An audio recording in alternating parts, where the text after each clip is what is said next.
So, nagbabalik ulit tayo guys dito sa content natin about sa Cabal Mobile.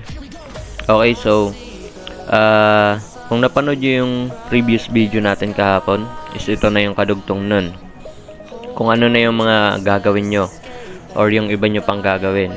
Okay, so ngayon, tuturo ko kayo kung paano makakuha ng letter. Okay, yung tinutukoy ko yung combo na letter. Okay, so ito yun guys, dito sa backpack natin. Itong letter O, M at saka C at B. Combo yan, kailangan mabuo nyo yan para ma-exchange nyo dito kay Event Girl, Yul. Dito yan sa Bloody Eyes guys. Ayan o, dito siya nakatayo sa gilid. Eto, natatabunan guys. So pindutin lang natin si Event Girl. So scroll down lang natin guys sa pinakadulo, dito sa pinakababa. Mababasa nyo dito yung combo box. Ayan, combo box. Tapos open store nyo lang.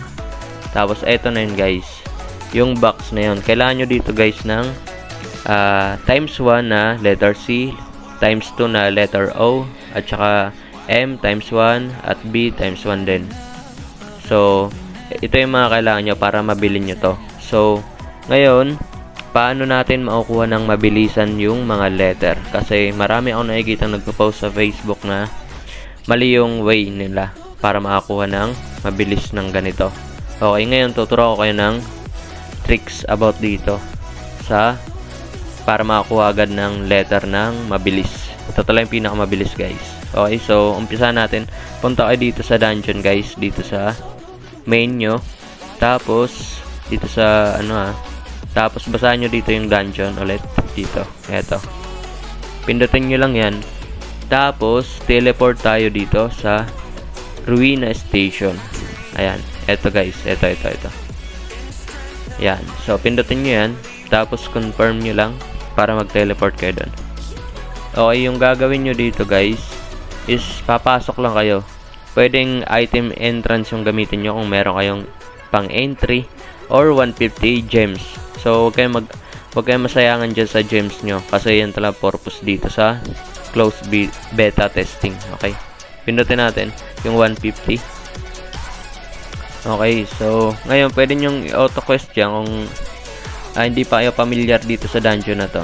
Okay, mag-buffs muna tayo guys para mas mabilis yung run natin.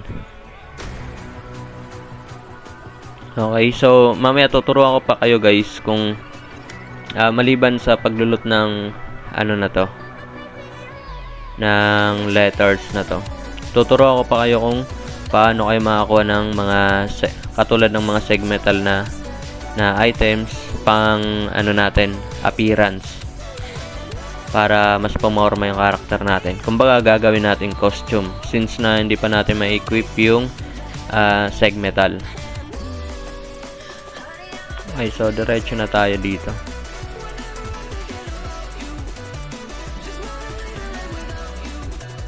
Okay, so diretso lang tayo guys. Hindi nyo na kailangan patayin yung mga yan, yung mga mobs na yan. Yung boss lang dito yung mga papatay natin. Ayan, mga boss. So mayroon ditong optional kung kukunin nyo dito yung extra na box. Ayan, eto. Pero hindi naman masyadong applicable yan kasi bibihira dyan yung nalulot na rare. So diretso tayo dito. At dito meron pang extrang box para sa mga beginner, baka hindi nyo pa kabisado. Yan, sa gilid nakatago lang. So dito ulit tayo. Ito na yung boss. Tayin lang ulit natin to.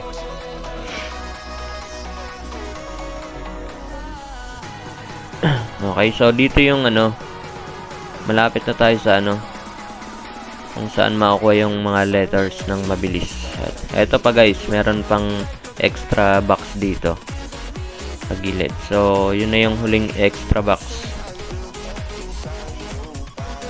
na dadaanan natin. So malapit na tayo sa spot natin kung saan tayo magpa-farm. Okay, at saka tuturo ko kayo kung ano yung purpose ng pag-i-extract ng item guys. Eto, babasagin nyo lang dito guys. Dito kayo magpupwesto. Ito yung spot na sinasabi ko na makakapulot kayo ng mga letters ng napakarami guys. So, marami kaso nakikitang nagpo-post na iba yung way nila kumpara sa way ko kung paano mapulot yung mga letters ng mabilis. At maliban doon, makapag-extract pa tayo ng napakaraming item. Okay, mag-battle mode lang tayo dito guys. Yan, tsaka auto-attack nyo. Tignan nyo yung letter na mga makukuha natin guys. Ayan, at tsaka yung mga items na Shadow Titanium. Okay, at tsaka yung purpose nyan guys, napakalaki. Ito yung mga hindi alam ng karamihan eh. Yung mga old player lang talaga yung nakakalam sa way na to. Depende kasi yan guys sa event. Kailangan alam nyo talaga yung pasikot-sikot dito sa Kabal para kahit free to play kayo is kaya nyo maipagsabayan sa mga nag-spend. Okay, yan. Tignan nyo naman yung mga nakukuha nating letter. Sabihin natin sa isang pasok nyo dito makakarami kayo guys. Depende rin yun sa class nyo kung malakas talaga mag-spam or yung mga BM. Depende kasi sa class guys. Since ako wizard, more on pang maramihan na mobs. Ayan, kailangan nyo basagin guys yung mga ayan yung mga bato na yan. Kailangan nyo basagin yan. So yan lang yung gagawin nyo hanggang sa maubos yung oras para makakuha kayo ng napakaraming letter. Okay, so alis na tayo dito guys at tinuro ko lang sa inyo dito about sa kung saan kayo magpa-farm. Okay, labas tayo tapos punta tayo ngayon sa Bloody Ice. Punta tayo sa Bloody Ice guys. Tapos papakita ko sa inyo kung ano yung makukuha natin. Pero bago muna yon, arrange muna natin yung natin, inventory. Ayan, okay na. So dito ulit tayo guys. Dito ulit tayo. Event girl. Tapos, dito sa combo box. Open store. Tapos, ayan, bibili na natin yan. Marami yung kaya natin mabili. Kasi marami tayong letters. Ayan. So, ipapakita ko sa inyo kung ano yung makukuha natin dito. Okay, open muna tayo ng 5. Ayan. Ito yung mga nakuha natin guys. Meron tayong nakuhang glowing chicken doll na costume. Meron buffs at saka costume ulit na yung manok na skin para dun sa bike natin. Okay, costume yan. So try natin equip. Ayan, ito yung costume. So ipapakita ko sa inyo kapag naka-equip na yan. Ayan, double tap nyo lang pag i-equip nyo. Tapos try natin mag-bike. Ayan, ito na siya. Magkakaroon kayo niyan guys ng free lang. Gamit lang yung box na yan. Okay, so open pa tayo ng napakarami guys. Okay, combo box. Open tayo. Lahatin na natin. Open na natin lahat. Ayan yung makukuha nyo dito. Maraming dito guys. Costume. At saka ito rin. Makukuha nyo rin yung happy birthday ring. Tsaka maraming scroll guys. Ayan, napakarami. Pati buffs. Halos lahat-lahat na. Ayan. So, kapag nakakuha na kayo nyan, kuha lang ulit tayo. Bili tayo ng hanggang sa maubos na yung pambili natin. Ayan. So, panoorin nyo tong video hanggang dulo guys. Kasi meron pa sasabihin namin. Ayan, nakakuha tayo ng 5M ALS. Ayan, another 5M. So, meron tayong 10M na ALS. Ayan, napakarami pa nyan guys. Ayan, ito yung mga kailangan nyo malaman sa CBT. So, take note lang guys, hindi ito yung mangyayari sa open beta. Okay, so mag-iiba na yung way. So, sulitin nyo lang hanggang nandito pa tayo sa CBT para maramdaman nyo kung ano yung pakiramdam ng may items. Ayan, para another alts na naman. Costume, mga buffs, tsaka yung odd circle. Tsaka marami rin na tayo nakukuha ng option scroll. Kaya napaka solid. Ayan, ubusin lang natin guys yung letter natin. Tapos proceed tayo sa yung sinasabi ko, yung may purpose na sa pag-i-extract. Mamaya explain ko yan sa inyo.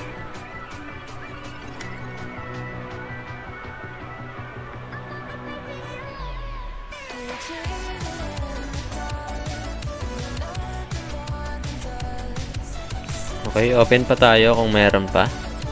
So meron pa, napakarami natin na ano. So last na siguro to kasi napakarami nating ano. Ayan, meron na naman ulit tayo nakuhang type blue na bike. Okay na yan guys, kasi puno na yung ano natin, inventory natin. So proceed tayo sa ano susunod natin gagawin. Di ba nagpa-farm tayo, halimbawa nagda-dungeon kayo guys, yung mga item nga na napupulot nyo, katulad nyan, yung mga walang silbi talaga, yung gagawin nyo dyan, extract nyo dito, max extract nyo, I mean mass extract pala, sorry, ayan, tapos extract nyo lang. So dito guys, bawat extract nyo is meron kayong makukuhang material. Okay, mamaya papakita ko sa inyo, ayun o, yung mga lumalabas na yan, material yan. At may purpose yan. So, ito yung purpose ng pagbabasag ng item, guys. Ito yung makukuha nyo. Nababasa nyo ba yan sa baba? Ayan o. Upgrade, wait, dito pala sa kabila, dito. Ayan, equipment by product extract can be exchanged to equipment box. So, saan natin makukuha yung pag-i-exchange ng ganito? Okay, so yung mangyayari dyan, open lang kayo ng backpack nyo dito, inventory. Open kayo, tapos dito guys sa gilid, ito katabi ng equipment yung shop, pindutin nyo yan. Okay, so ito na yun guys, ito na yung maganda. Dito nyo i-trade yun yung mga materials na yun. Ito, ayan o, pagbasahin nyo yan, ayun yung mga ano pwede nyo i-trade. Ayan o, ito yung requirements. Yung price daw is piece of upgrade, upgrade high, tapos ito naman medium. So, meron akong medium na kaya ko nang mabili to. Kasi meron akong 500 dito. 500. So, ngayon, bibili na natin yan. Isa lang yung mabibili ko kasi hindi pa ako nagbababad sa dungeon. Pero kung kayo, gawin nyo to, makakabili kayo ng marami. Okay, kaya natin bumili ng 3. Ayan.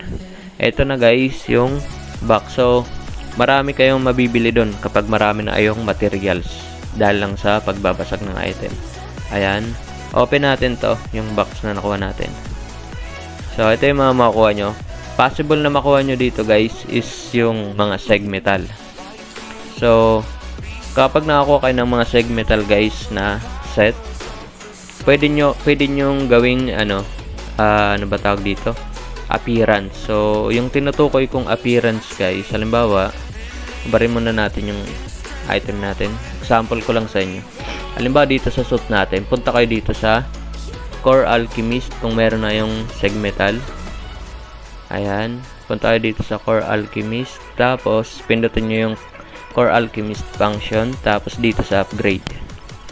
Tapos dito guys, select nyo dito yung change appearance. Okay, eto. Ayan, kapag nandito na kayo guys, etong main nyo, halimbawa yung suit nyo talaga, yung main item nyo, double tap nyo muna.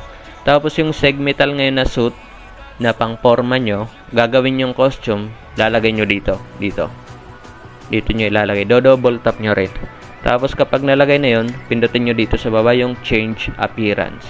So ngayon yung segmetal ngayon, ginawa nyo ng costume, so maporma na yung character nyo, lalo na kung naka plus 15 kayo, kumikinang yan guys. So ngayon, hindi pa sa akin kumikinang kasi yung suit natin is shadow titanium lang. Pero kung mas above dun, osmium or kahit ano, pwedeng kuminang yan. Pero pwede naman natin pakinangin yan gamit lang yung osmium na suit. So, example ko sa inyo guys. Okay, bibili tayo. Bili tayo ng ano, pang wizard. Or kahit hindi na masyadong ano. Osmium lang, osmium. Ayan, bili tayo. Eto, siguro. Ayan, bili natin yung suit. So, ngayon, lalagyan natin yan ng appearance. Alisin muna natin yung costume natin. Para makita talaga. Ay, meron pa. Alisin natin lahat ng costume. Ayan. So, baba tayo dito.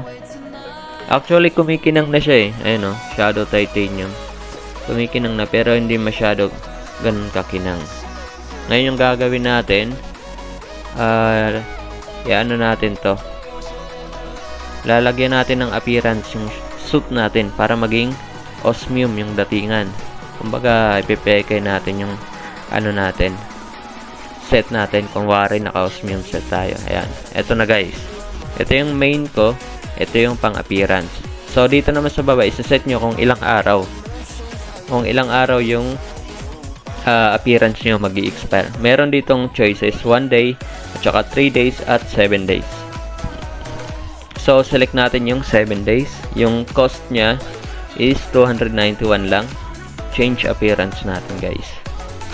Ayan. So, tignan natin kung ano na yung itsura. Ayan, kulay green na yung kinang niya. Ayan o, napakaangas. Lalo na kung may kapa kayo. So, try natin lagyan ng kapa. Kung meron tayo mabiling mura dito. Lagyan natin ng sage, osmium.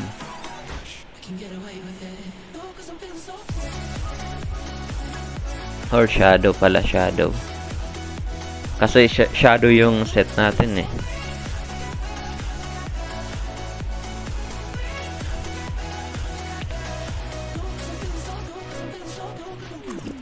Shadow set. Tsaka pwede rin naman kayo bumili dito ng osmium. Depende yan sa ano nyo, sa gusto nyo guys.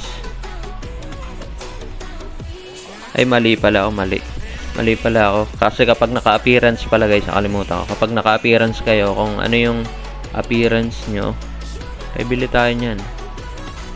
Sage. Okay, tama. Ayan na. Kung ano yung kasi yung appearance nyo guys, yun yung susundin na kapa nyo. Kumbaga kung naka-appearance kayo ng pang-osmium, dapat pang-osmium din yung kapa nyo. Ayan o. Napakaangas na guys. May kapa. Ayan. So, yun lang muna yung ituturo ko sa inyo ngayon guys. So, para mas ma-improve nyo pa yung gameplay nyo. At mas ma-maximize nyo yung kabal. Kung ano yung mga mechanics dito sa laro. Okay, so yun lang muna. Huwag nyo kalimutang i-like yung video natin at mag-comment kayo ng mga suggestion nyo. Okay, so dito lang muna guys.